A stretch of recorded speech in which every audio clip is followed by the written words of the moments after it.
Ate, paano po yung mga lines? So, ang tinatanong niya is all about the camera grid lines dito sa ating Samsung Galaxy A16, no? As you can see, meron siya mga lines dyan na parang grid. Actually, same lang din naman to with other Samsung Galaxy phones, no? As long as meron siyang grid lines na feature. Ginagamit ko kasi to para alam ko kung nakasenter ba yung kinukuhanan ko ng photo. And then, meron din siyang yung horizontal level. Ito naman kung pantay ba yung kuha ko. And so, pag naka-yellow siya, ibig sabihin pantay siya. Parang guide ko lang siya sa pag-take ng photo. Kung di mo pa alam kung paano yan, sige, ituro ko sa'yo. But before that, kung Samsung user ka rin at naghahanap ka ng matte magnetic case for your Samsung phone, tapos yung kanyang camera, mayroon na ring built-in na camera lens protector. And tas accurate yung mga catch, nakikita lahat ng buttons, yung mga ports.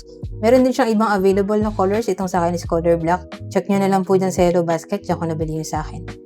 And so anyway, back to the question tayo, paano nga ba natin siya ma-activate, no? So punta lang kayo sa camera app ng phone nyo, and click nyo lang to, and tapos settings, and then dito, hanapin nyo yung composition guide. Yan. So initially kasi naka-turn off yan.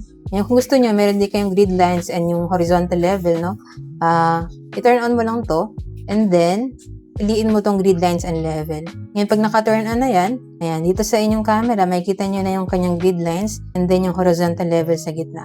Ayan, so yun lang, sana nakatulong tong video. If you have any other questions, just let me know in the comments and follow for more tech content.